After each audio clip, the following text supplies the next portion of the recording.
Bien, amados, enseñan nuestros sabios que la Biblia judía está formada por aquellos libros que los cristianos denominaron el Antiguo Testamento, ¿sí?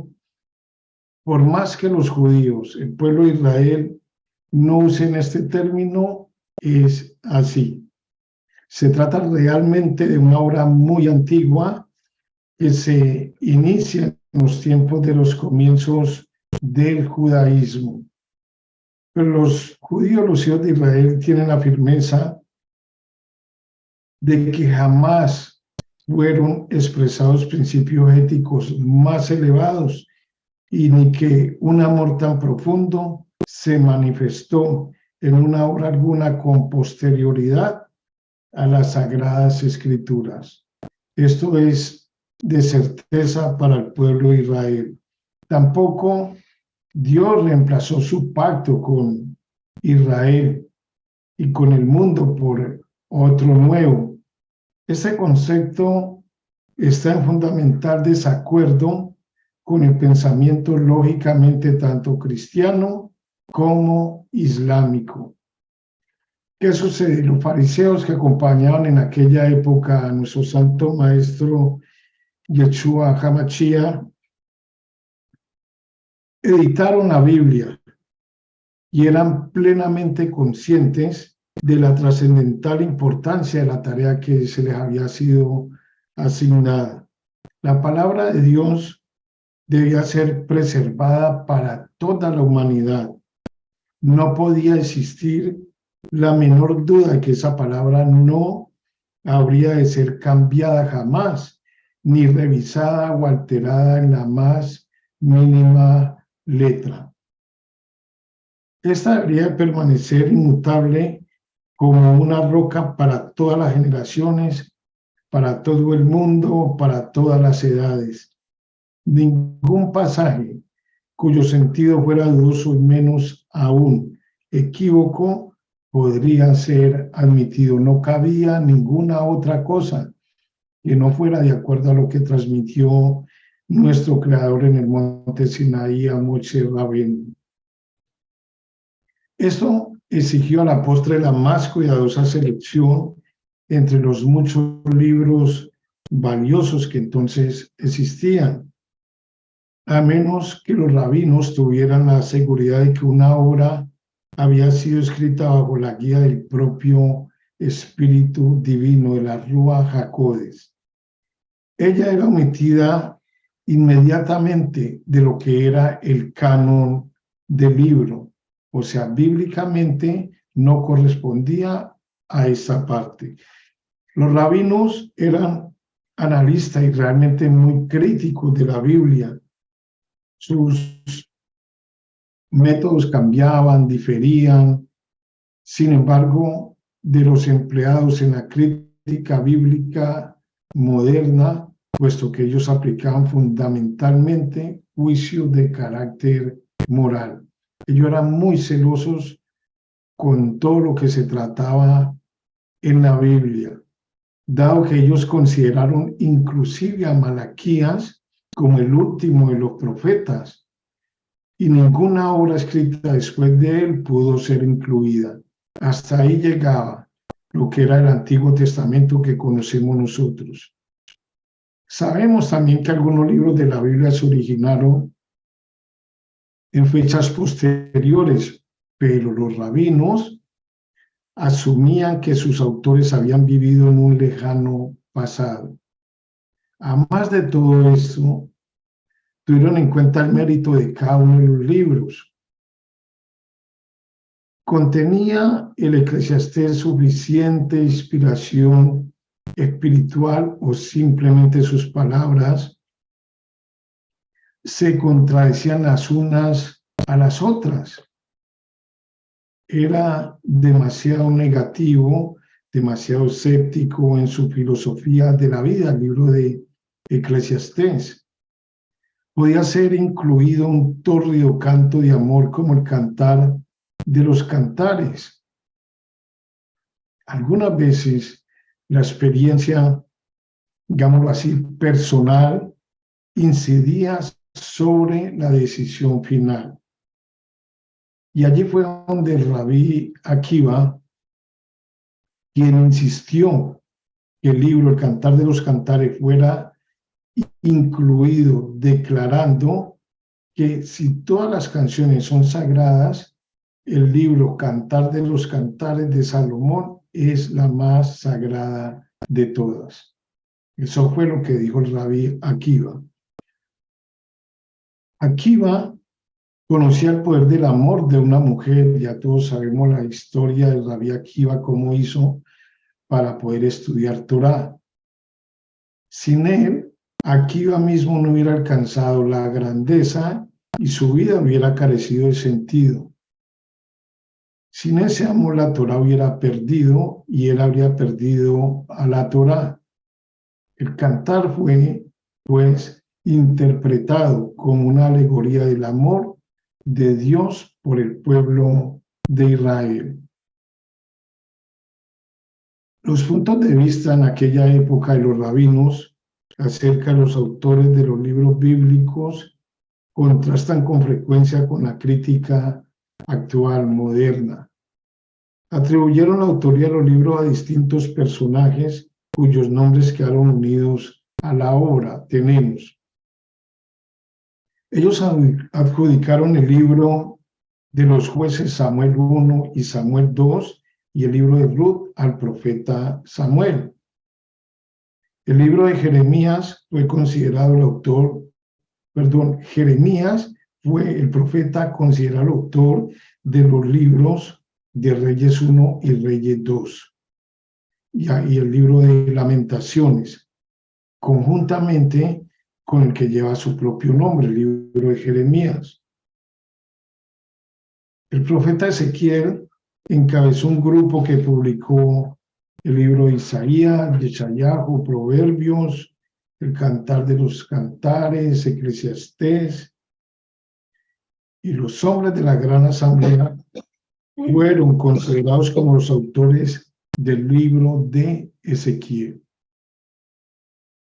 Los 12 profetas menores, Daniel y Esther, Esdras, escribió el libro que lleva su nombre a más de Nehemías y Crónicas.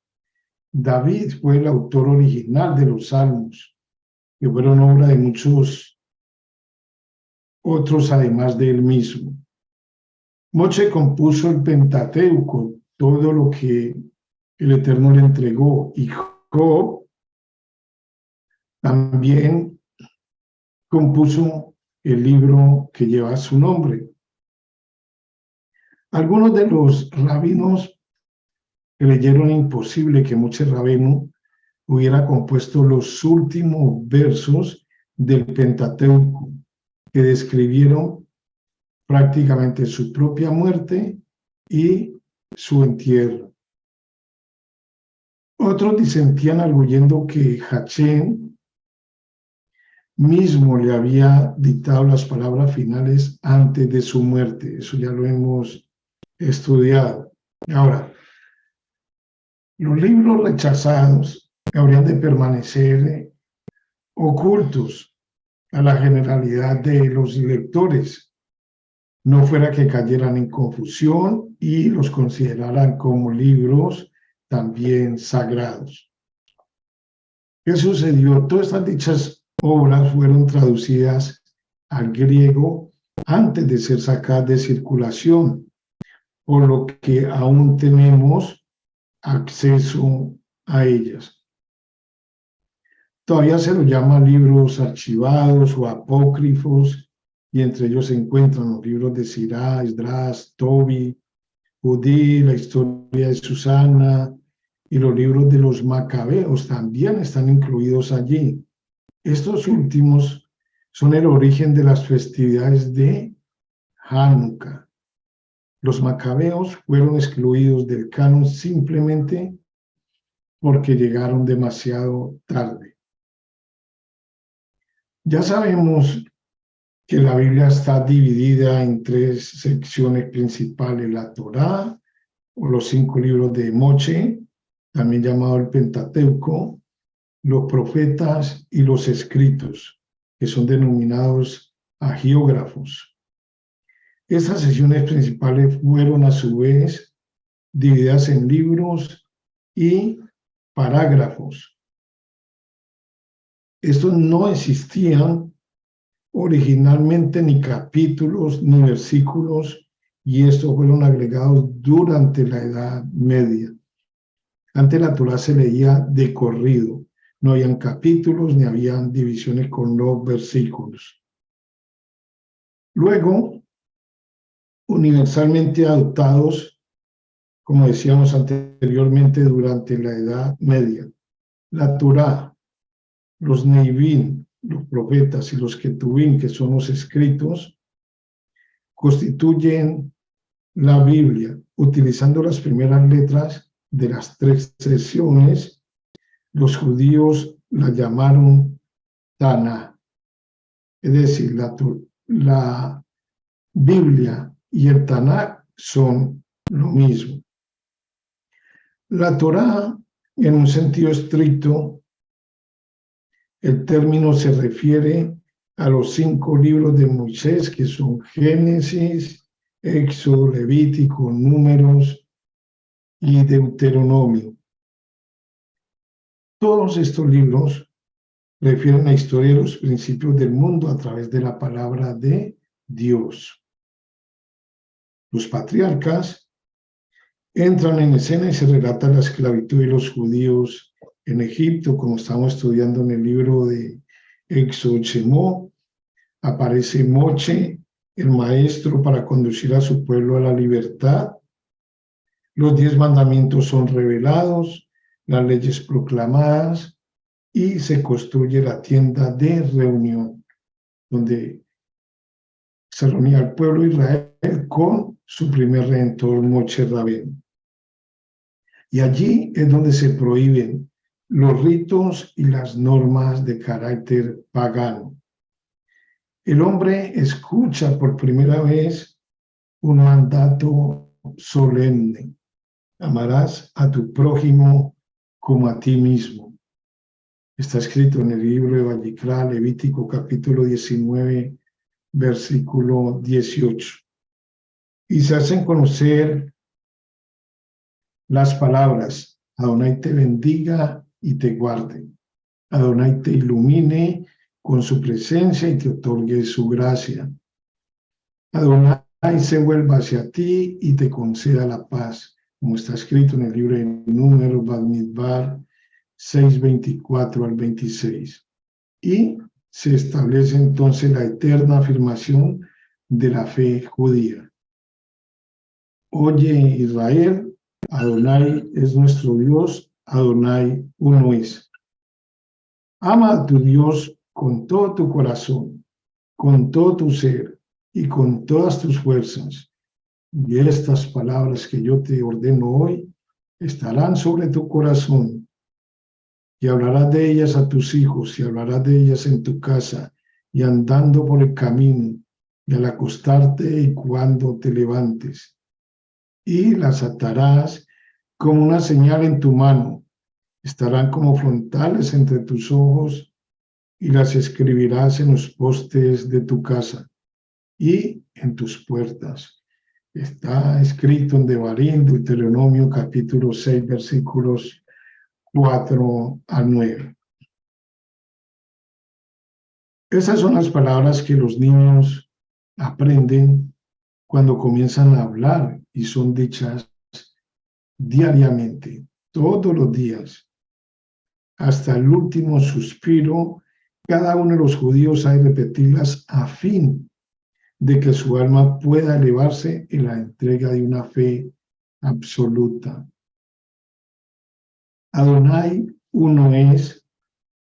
Millones de mártires las han pronunciado en el instante mismo en que se presentaban ante él en un supremo sacrificio. Y estas palabras son las que todos debemos repetir con una gran importancia y con mucha fe, si el Eterno nos permite, segundos antes de ir a su presencia divina. Las instrucciones de la Torá son la sagrada herencia del pueblo de Israel y son su guía. Tal es su importancia que se repiten en pública lectura año tras año, como leemos nosotros la Torá año tras año en las Parashá. Los 5 libros están divididos en porciones o secciones para ser leídas por separado en cada Shabbat. La primera palabra de una sección le sirve de título a esa Parashá, de manera que cada semana del año judío puede ser claramente identificada. Es la semana de tal o cual sección, que algunas veces, o al menos en nuestro judaísmo, siempre le llamamos Parashá. Los 5 libros de Moche fueron escritos en un rollo de pergamino por gente que dedicaron sus vidas a copiar las palabras del sagrado texto, usando para ello una pluma de ganso y una tinta especial. La congregación puede poseer uno o varios rollos que son guardados en el arca sagrada y constituyen su más sagrado patrimonio. Cada uno de los rollos contiene el texto completo. Si la congregación dispone de varios, puede usar cada uno por separado para la lectura en ocasión de los días más solemnes, es decir, de las festividades, significando que la Torá es la corona de la vida. Una corona de plata es colocada con frecuencia sobre ella en las sinagogas. Está envuelta en un precioso manto y puede llevar como agregado un pectoral en el que pequeñas piezas de plata intercambiables indican el lugar donde el libro está enrollado. Hay también una pequeña mano de plata que es usada como señalador en la lectura. En el momento indicado, el arca se abre mientras la congregación se pone de pie. Un rollo es solemnemente sacado de este lugar y se coloca sobre el púlpito mientras se procede a su lectura. La congregación sigue el texto en sus propios libros impresos. Las palabras son entonadas de acuerdo a antiguos usos bien definidos. Esto tiene un nombre bíblico. La persona que me ayuda ahora de pronto no se acuerda. ¿Quién es el que lee la Torá? No se acuerda. Me acuerdo del cantor. Sí, que es así a manera de cantar con cántico. ¿Es el Hassan? Hassan. Eso, Yasmina, anótese una. ¡Gol! Muy bien. Entonces, mientras se procede a su lectura, la congregación sigue el texto en sus Biblias, en sus Torás. El rollo no contiene vocales ni signos de puntuación, así como tampoco conlleva notas musicales, todo lo cual debe ser conocido de antemano por el lector. La porción semanal es dividida a su vez en otras varias secciones y distintos miembros de la congregación son invitados a subir al estrado para seguir la lectura en el rollo mismo. Es un honor y aquellos que se aproximan pronuncian una bendición a Dios que ha dado la Torá. Y aquí era donde hacíamos acotación en estos días que hablábamos de las leyes rabínicas, donde a la mujer no le es permitido subir al púlpito a leer la Torá. ¿Qué sucede con las pequeñas comunidades, numéricamente hablando, grandes en espíritu, eso sí, que no tienen suficientes varones para subir a leer la Torá? ¿Será que el Eterno ha prohibido esto.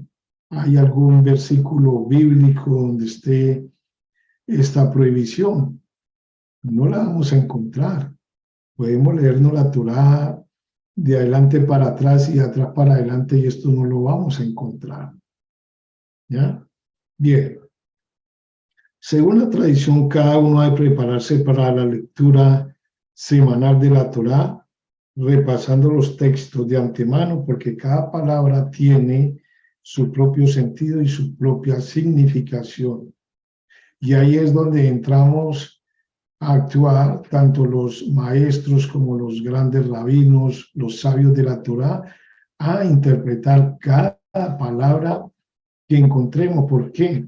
Porque en un estudio de una parashá en este año, el próximo año, lo más probable es que Dios nos dé una nueva comprensión acerca de esa misma palabra.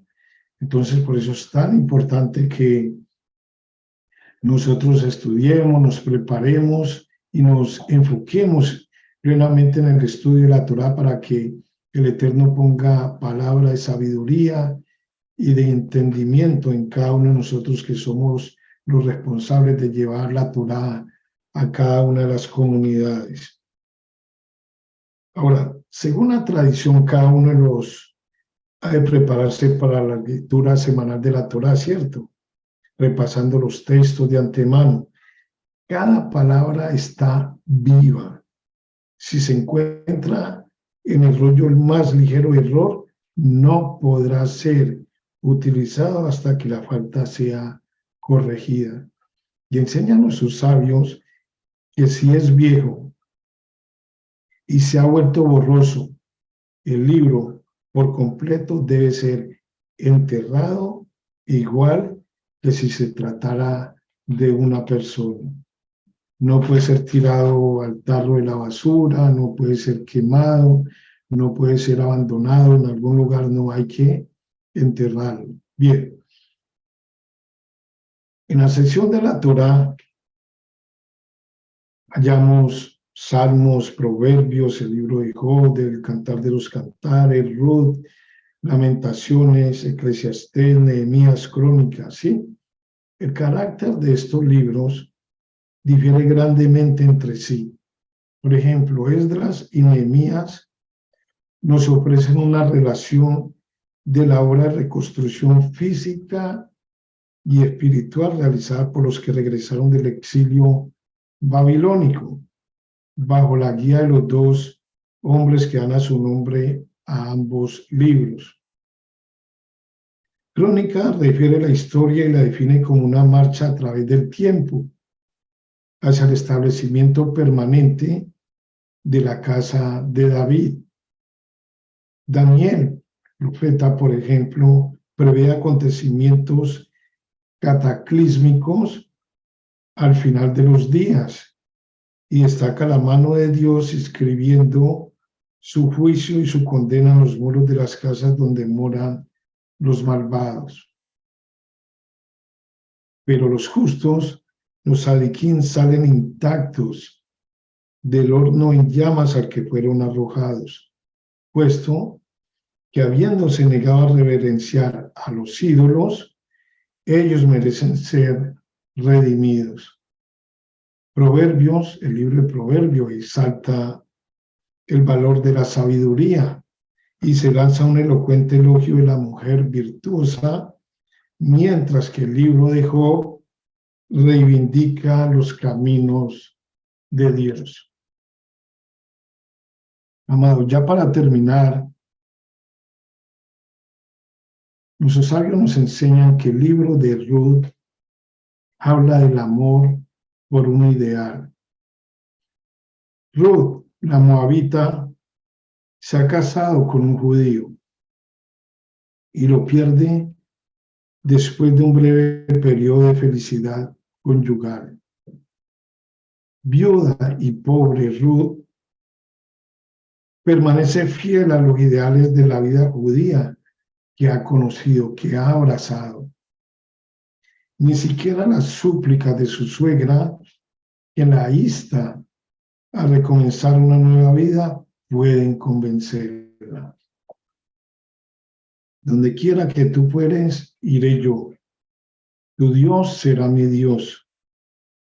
Tal es la fuerza compulsiva de la Torá, que exige un amor que está por encima de los halagos de la vida.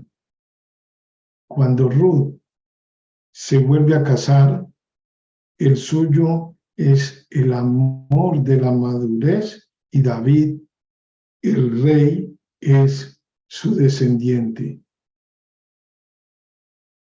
El libro Cantar de los Cantares encierra todo lo que hemos transmitido hoy, lo que nos ha enseñado nuestro Creador. Uno de los más notables cantos de amor jamás escritos, el Cantar de los Cantares. Canta los éxtasis del amor. El pastor y la pastora se aman y comparten los deleites que incluso Salomón, en toda su gloria, no llegó a experimentar nunca. En un arranque de pudor, se detiene en la belleza de su cuerpo, sus cabellos, sus ojos, sus labios, sus dientes y sus pechos. Él llama a su puerta en la oscuridad de la noche y ella le responde: me he desnudado de mi ropa. ¿Cómo he de vestir? Yo me levanté para abrir a mi amado. El poder del amor los embarga. Es elemental. Es la vida misma. Es la eternidad. Porque es una de las dos fuerzas a las que hombre alguno no puede eludir. Porque fuerte como la muerte es el amor. Está escrito en el versículo 8, capítulo 8, versículo 6, perdón. Porque fuerte como la muerte es el amor, y aquel que ama está muerto para el mundo. Pero la muerte es el final y el amor es el principio.